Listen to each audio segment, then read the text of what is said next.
দেখো আবার একটা ভিডিও নিয়ে চলে এলাম। এই ভিডিওটা হচ্ছে ভাইফোঁটা স্পেশাল ভিডিও। তো মা আর মেয়ে মিলে চলে গেছি ভাইয়ের জন্য মিষ্টি কিনতে আমি, আর একটা গেঞ্জি তো কিনে নিয়েই এসেছি, সেটাও তোমাদের সাথে শেয়ার করব। তো দেখো তারপরে ভাইফোঁটার মিষ্টি কিনে তারপরে ভাইফোঁটার শোস্টপার মাটন এগুলো মা ওদিকে কিনছে, আর আমি এখানে একটা প্যান্ডেল দেখতে চলে এসেছি। এই প্যান্ডেলটা আর একটা প্যান্ডেল আমি প্রত্যেক বছরই দেখি, সেটা তোমাদের সাথে আর ভিডিওতে শেয়ার করা হয় না, এবছরই শেয়ার করলাম। তো প্রথম প্যান্ডেলটা কেমন লাগলো তোমাদের, আর ঠাকুরটা কেমন লাগলো? ভিতরটা তো হেব্বি সুন্দর, মানে আগেকারের যুগের সব কিছু, রবীন্দ্রনাথের ছবি, তারপরে আরও অনেকের ছবি দিয়ে করেছে।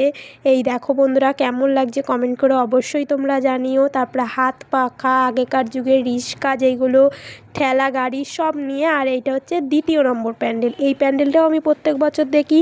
তো দেখো এই প্যান্ডেলটাও খুব সুন্দর করেছে খড় দিয়ে, কেমন লাগছে অবশ্যই কমেন্ট করে বলবে। আর ঠাকুরটা তো অপূর্ব, খুব সুন্দর। দেখো এটাও হাত পাকা দিয়ে ভেতরে করা, কেমন লাগছে অবশ্যই তোমরা কমেন্ট করে জানিও। তারপরে এখানে ছোট্ট করে একটু মেলা বসে, সেইখান থেকে একটুখানি মেহেন্দি পরে নিয়েছি। তো মেহেন্দিটা একদমই ভালো না, সেটাই তোমাদের সাথে